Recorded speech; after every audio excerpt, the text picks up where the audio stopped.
¿Qué tal? ¿Cómo les va? En Perfiles de hoy vamos a hablar un rato largo con José Ignacio Serralunga, dramaturgo, autor, director teatral. Estamos en el mes de la celebración del Día Mundial del Teatro. Vamos a hablar de sus comienzos, de sus obras, de lo que significa el teatro en su vida, si se puede vivir del teatro.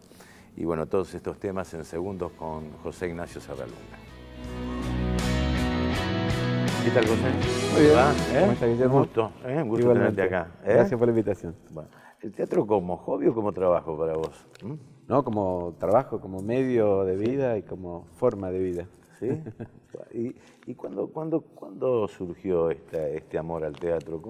¿Qué te sedujo? Mira, fue una casualidad de la vida. En realidad, seguramente uno está como medio predestinado a algunas cosas y tiene que darse algunas circunstancias. Yo empecé haciendo taller de teatro en el 91, porque alguien me dijo, che, vení, acercate, vamos a divertirnos un rato. A divertirnos un rato, ¿sí? Sin ninguna pretensión ni nada, era como ir a jugar a la pelota. Y me empezó a gustar, y se dieron algunas circunstancias después, por ejemplo, que no estábamos muy a gusto con las obras que se iban a seguir haciendo con el taller de teatro, y como yo venía escribiendo cositas de humor, así, alguien me dijo, ¿y por qué no la escribís vos? Entonces ya me metí en el otro. ¿Ahí ya estaba laburando, estudiando? ¿Qué estabas, no? No, yo empecé a hacer teatro a los 30, 31 años, o sea que tenía toda una vida anterior, en un estudio o sea que previo. De arranque fue como una suerte de terapia el teatro. Sí, era para hacer algo, para divertirse, nada más. Me empezó a gustar, me empezó a ir bien. Después de actuar empecé a escribir, y después pasa esto, que cuando vos querés montar una obra tuya, si no tenés mucha espalda, te dicen, ¿y quién la dirige? ¿Y quién actúa? Y nadie quiere subirse demasiado rápido al bote. Entonces tenés que agarrar los remos, el timón, e inflar las velas. Pero ¿te imaginabas en el mundo del teatro alguna vez o no en aquel momento? No, vos sabés que lo único que sí yo recuerdo es que cuando yo iba al teatro, a los 20 o 25 años, y veía a la gente actuando sobre el escenario, yo decía, yo podría hacer eso. Viste que la gente dice, ay, no me subiría ni borracho a un escenario. Para mí era como posible, casi natural, pero nada más. Nada más. Pero eso habrá tenido algún antecedente en la escuela, en la actuación de algo, porque supone vencer algún freno inhibitorio, algún tipo de... Es gente caradura. Sí. Es gente caradura como yo. ¿Sí? Sí. No. Nunca tuve pánico escénico. No. Es más, yo estoy previo a punto de empezar una obra y soy como se dice en el campo, un agua de tanque, un agua de pozo. El tipo... No estoy ni siquiera ansioso. Estoy tranquilo, pancho, disfrutando. ¿Y cómo se hace eso? ¿O es natural tuyo? Algo de natural hay y también el oficio. Yo, por ejemplo, en el 2007 fundamos Mucho Río, que es un emprendimiento en el que escribo obras con destino a los colegios de distintos niveles. Y tiene una cosa de trashumante, de cómico de la legua, que es agarrar el auto y a lo mejor hacer 3, 4 funciones en 3 o 4 pueblos distintos, una en un escenario maravilloso y una en el gallinero, con las gallinas piando. Y eso te va quitando un montón de miedos. Si se puede acá, se puede allá. Cuando llegás a un teatro con todas las luces prendidas, estás en la cancha de River. Muchos han utilizado el teatro, mejor dicho, en el buen término, ¿no? Como terapia frente a la timidez, por ejemplo, ¿no? Es decir, uno se mete en el personaje y deja de ser uno. Es medio paradojal eso, porque imagínate que vos te digan, vos le tenés miedo a los perros, vení que te meto en la perrera. Vencer la timidez subiéndote a un escenario, por lo menos así, en crudo no lo veo. Pero sí, el juego teatral, como vos decís, el ir alejándose de uno para transformarse en otro, te quita la obligación de ser vos. Entonces, en este momento soy un asesino serial que voy a apuñalar a 14 personas en escena y la disfruto porque no soy yo. Eso es lo que me estás diciendo. ¿Y te metes tanto en el personaje? ¿Sí? Yo no. ¿No? Yo no. Hay quien lo hace. Hay quien lo hace incluso a niveles patológicos. Hay actores que utilizan el método de la introspección y meterse tanto en el personaje que se creen las emociones, es decir, les nace como de adentro, lo cual es medio peligroso, pero además no es muy práctico, porque vos en una escena, en este momento estás peleándote a muerte con otro, salís y volvés a entrar y tenés que estar feliz de la vida con otro personaje, ¿se entiende? Es decir, tenés que cambiar el estado de ánimo en segundos. Si vos en la vida real te cuesta salir de ese enojo o de esa alegría, ¿por qué vas a poder salir en el teatro? Salís si tenés el oficio de pasar por la máscara neutra y volver a buscar otra emoción. Pero si te lo tomás en serio, eso de contar es peligroso. ¿A qué es más peligroso? Porque sé de actrices famosas o actores que se meten en un personaje que sufre durante 2 horas la función, se va a su casa sin salir del personaje y hasta el otro día no puede despegarse de esas emociones. Sigue sufriendo. Sigue sufriendo. Incorpora el sufrimiento como tal. Claro, cuando en realidad creo que es mucho más práctico, sin que esto sea una falta de respeto al público, ni mucho menos, hacerle creer al público que estás enojado. El público no tiene por qué ver que vos estás enojado de verdad. Tenés que hacerle creer que estás enojado. Si lo lográs. ¿Y en la vida personal actuás o sos vos? No, no, en realidad todos actuamos todo el tiempo. Sí, a ver, si vas a dar clase a la facultad tenés un personaje. Si estás en la cancha y te cobraron un penal en contra, tenés otro personaje. Si vas a un casamiento pipí, cucú, tenés otro personaje. Si vas a un barril con un muchacho en la isla, tenés otro personaje. Es decir, generás modos de comportamiento que son particulares para cada situación. Pero lo haces inconscientemente, te adaptás a la situación. Si están todos de etiqueta, te comportás de etiqueta. Pero no lo uso para mentir, no sirvo, no puedo, además. ¿Y por qué el teatro, no el cine, y no la televisión? ¿Por qué la actuación en teatro? Por lo pronto es más fácil acceder. Vos, con un poco de audacia, podés escribir, actuar y dirigir una obra y pedir una sala teatral y mostrarla. Hay una inmediatez bastante importante en ese sentido. El cine y la televisión, entre tu trabajo y el producto final hay todo un proceso. Todo un proceso de tiempo y de recursos y de miles de personas que están alrededor. Hay un tipo en escena, la carita, y alrededor hay 40 personas con micrófonos, con cámaras. Aparte con una medición de rating, si sirve, si no sirve. Exacto. El teatro, vos haces un teatro para 20 personas, divertirte. Exacto, sí. Y el placer de tener la gente ahí, la cercanía. Yo una vez estudié por qué uno está satisfecho o insatisfecho con sus trabajos.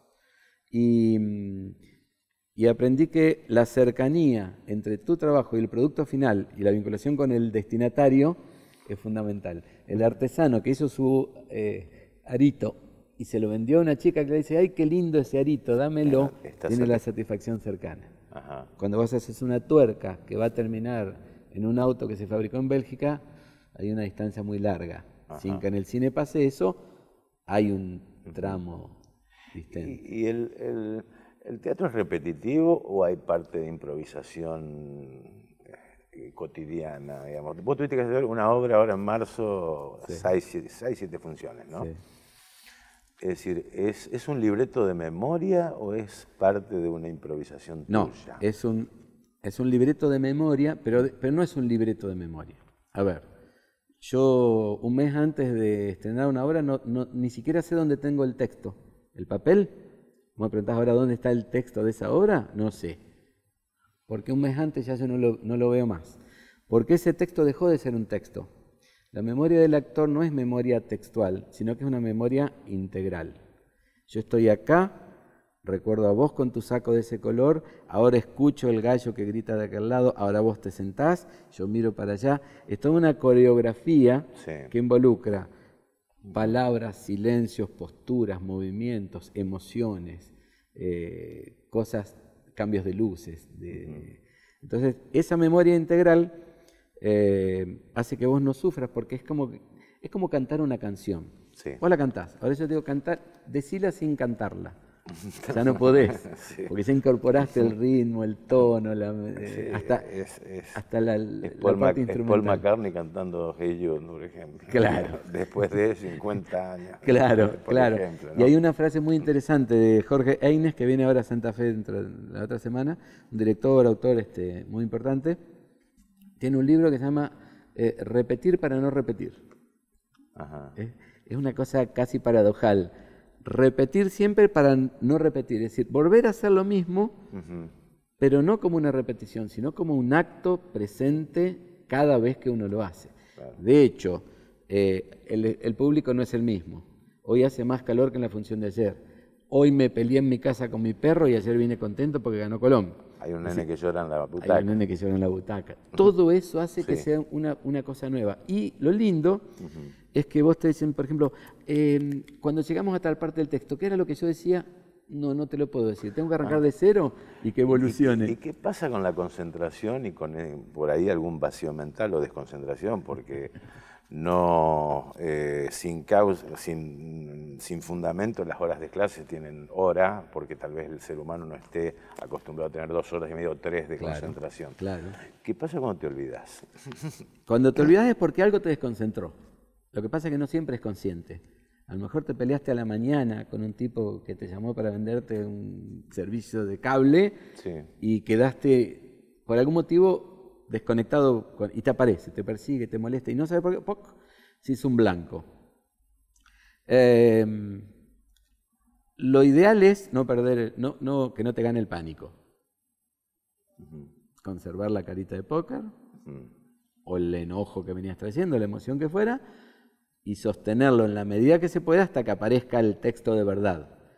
Si no aparece el texto de verdad, vos sabés en qué entorno estamos y o decís algo para que el otro te ayude, Sí. o lo mirás con unos ojos así abiertos y el otro dice, este se olvidó y te tira una soga. Los apuntadores no existen más. No, prohibido. Existen. No existen más. Porque el apuntador... No existe más. No, porque el apuntador te lleva el texto. Sí. Y perdés la coreografía. Es como si yo te fuera tirando la letra del himno, pero sin la música. No, pará, no es así. No es Oíd mortales, ese grito se Oíd mortales. ¿Y cómo salvaste esta situación en alguna vez? ¿Te produjo gracia?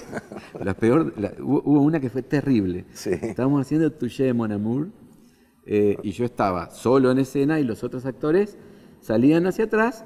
Como estaban tan confiados en que todo salía bien, se iban a la habitación de al lado a tomar mate los tipos, sabiendo que yo tenía un monólogo largo. Sí. Y se me hizo un blanco terrible. Y no sabía qué hacer, y nadie aparecía para tirarme una soga. Entonces empecé a decir verdura, a decir cualquier cosa. Algo que tuviera más o menos que ver con la obra, pero ahí sí estaba perdido, no sabía en qué instancia de la obra estaba. No sabía si estaba en la mitad, al principio, en el final. Me acuerdo que tiré una frase que dije, lo maté, y eso iba 20 minutos después. O sea, Sí, lo maté. Fue una muerte anunciada. una muerte, claro, crónica de una muerte anunciada. Fue eso más o menos. Y se ve que gritaba tanto el texto de una manera rara, diferente a lo habitual, que apareció uno de los actores, me vio perdido y me tiró una palabrita. Así se puso en la tela atrás, me dijo, perro. Ahí seguí. Y ahí seguiste. Pero los querían matar a puñaladas. Bueno, vamos a hacer una pequeña pausa y después contame lo que fue Odiar lo que se ama, que fue la última obra estrenada tuya aquí en Santa Fe.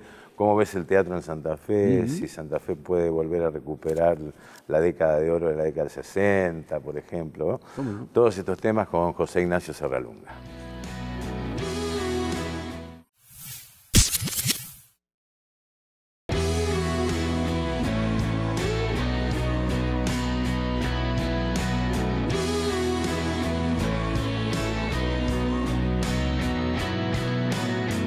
Seguimos con José Ignacio Serralunga después de su historia personal con el teatro y bueno, hoy prácticamente vivís del teatro, ¿no? Es una satisfacción en lo personal que alguien viva de lo que le guste, ¿no? Y encima pueda sobrevivir en esta ciudad, ¿no? Sí, pero ¿se puede vivir del teatro? Yo sobrevivo. Sobrevive el teatro, ¿no? No es poco. No es que sea una satisfacción eso, ¿no? De poder hacerlo, ¿no? Absolutamente, absolutamente. Porque en realidad es poder ponerse el chip de yo hago esto, soy esto, mi trabajo es este, no tengo un ritmo habitual de la gente que entra a trabajar de 7 a 1 o de 8 a 20. Entonces, hay mucho de individual en esa remada cotidiana. Y como decían antes, viste que la música era, para los profesores de música, la música es el arte de combinar los horarios para dar clases. Sí. Eso es lo fundamental en mi vida hoy como profesión. Saber programar el año de trabajo. Yo estoy programando cosas para el 2018 ya. Ajá. Entonces, programándote, vos podés hacer muchísimas más cosas que si la vida te va llevando por delante. Pero sí, y aparte de ese chip de decir, vivo de esto, soy esto, esta es mi actividad, y le doy. ¿Santa Fe está valorado el teatro que tienes? ¿Tiene buen teatro? Sí. Sí. Está el Argentino de Teatro. Mirá, sí, en mucho tiempo se hizo nacional de exacto, teatro. Acá en es Santa... rotativo eso. Sí, sí. Nuestro país tiene, como en todos los países del mundo, un teatro comercial. ¿Sí? Ese que pagás 800 pesos para ver una entrada. Y existe una cosa que no existe en el mundo, que se llama el teatro independiente.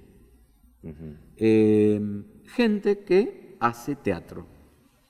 A lo mejor hace una obra al año, 5 funciones. Obviamente no va a vivir de eso, pero le gusta hacerlo y lo hace con toda la seriedad que se merece.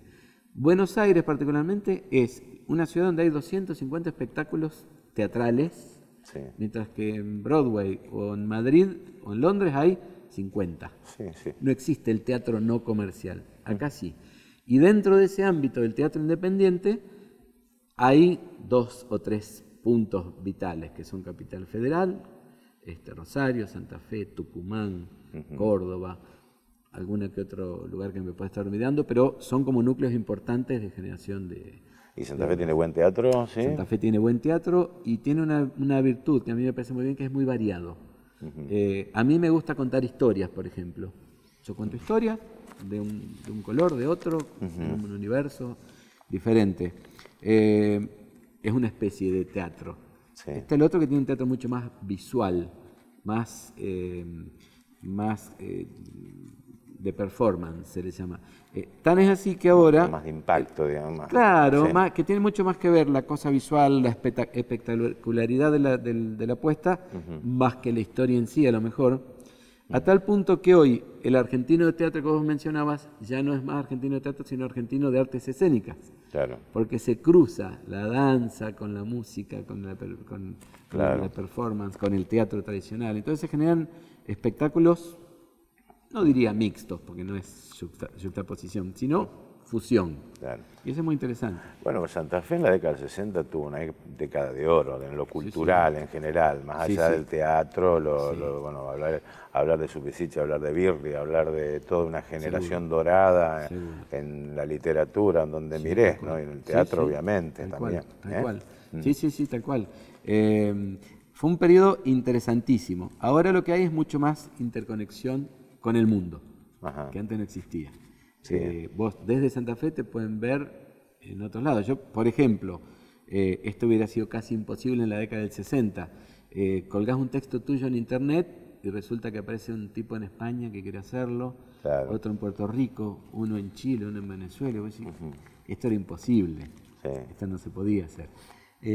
Ahora, comparado con aquel momento, lo que hay veo mucha variedad y mucha incorporación gracias a, por ejemplo, la Escuela Provincial de Teatro, y gracias a que la cabeza de la gente ya toma el teatro como una cosa linda, entretenida, habitual, normal. ¿Y la tecnología no es competencia del teatro? ¿No ha traído competencia del teatro? Es decir, el hecho de la pantalla, la multiplicidad de canales, los celulares, en fin, la computadora. No creo que sea una competencia, no, porque en realidad vos tenés tiempo para sentarte a ver la tele. Llega un momento que te aburrís y querés ir a ver gente de carne y hueso. Transpirando la camiseta. ¿Y qué te seduce más, el drama o la comedia? Las dos. ¿Las dos? Las dos. Es un problema, porque la gente hiciste una comedia muy divertida y después venís con un drama. La gente, qué lindo, vamos a ganar. Che, yo venía a reírme. Y bueno, las dos cosas. Sería mucho más coherente como mercadotecnia hacer siempre comedia o hacer drama. No sé por qué me encantan las dos. ¿Cuál es más difícil? La comedia. La comedia, ¿no? Sí. Es más difícil de lograr. Pero yo tengo una explicación que es mía, puede ser totalmente errónea. Para un drama Generalmente, si vos ahora y yo estamos en un nivel energético, para el drama lo que hacemos es perder, bajar. Sí. Para la comedia hay que subir. Es más fácil en el sentido, como quien dice, liberar energía e irte para abajo que insuflar energía e ir para arriba. Es una explicación muy mía que no sé si es verídica. Sí, sí. Pero es difícil, a ver, es más fácil emocionar a la gente que pegarle en el punto con lo cual se ríe, porque la gente no se ríe siempre de lo mismo. Esa parte del público se ríe del tropezón, el otro de la réplica, el otro de la rima, el otro de la situación. En el periodismo también se da una situación bastante similar, hay distintas explicaciones sociológicas y psicológicas también de la atracción por las malas noticias o por el drama también, que no deja de ser, digamos, algo para el ser humano que lo atrapa. Hay un morbo. Hay un morbo. Sí, tal cual, tal cual. Yo cuando hago drama trato de ponerle un tinte poético siempre. Que tenga... ¿Viste? Cuando vos en una película ves a alguien que se está muriendo y parece que tu emoción te llevara para arriba, que parece que esa muerte es sublime, es trascendental, valió la pena. Es mejor que ver un simple cuchillazo y un tipo que cae muerto. Para mí. Y cuando hago drama, manejo ese concepto. A unos les gustará y a otros no les gustará eso. Es casi como las películas épicas, digamos. Claro, claro. Sí, puede ser. Lo que pasa es que en el teatro lo épico es el teatro de acción. ¿Vos viste que no hay policiales, de gente que se persigue a los tiros? No, en los teatros no. Tiene otra posibilidad, ¿no? Otra dinámica. Bueno, ¿cómo definís Odiar lo que se ama? A ver, ¿qué fue tu última obra? Odiar lo que se ama es una paradoja en sí mismo, una cosa contradictoria y que refleja lo que pasa en la escena. Es un texto que yo escribí hace 1 año y medio y que me gusta muchísimo la historia que cuenta, que es inventada, que es de imaginación, y la forma en que se cuenta. Tiene un atractivo muy lindo, es muy emotiva, pero también es divertida. O sea, es un cura y una... Es un cura de mi edad, soy yo, y una chica de 17 años. Desde la imagen pública, desde el título, la gente ya se empieza a generar una expectativa. Se empieza a tramar. O sea que... Después si se lleva un chasco o no cuando ve la historia real, pero nadie me dijo, che, me engañaste con la imagen o con el título. La imagen y el título corresponden a lo que se ve en escena. Pero dispara mucho más. Es decir, generó una expectativa muy, muy atractiva, muy, muy interesante. Bueno, esto se puso en escena en marzo de este año y bueno, sé que se vuelva a repetir en algún momento. Se está repitiendo en otros lados, ¿no? Nosotros estrenamos acá un día y el día anterior se estrenó en Chile. O sea, un estreno mundial. ¿De tu obra? De mi obra, de mi texto. Bueno, ¿conforme con tu carrera, con tu vida? Muy contento, sí. Bueno. Son esas cosas que vos decís, porque yo tengo esta teoría, el domingo a la noche yo quiero estar contento porque mañana hago lo que me gusta. Bueno, muchas gracias por haber estado acá. Al contrario, gracias. Muy bien, José Ignacio Serralunga.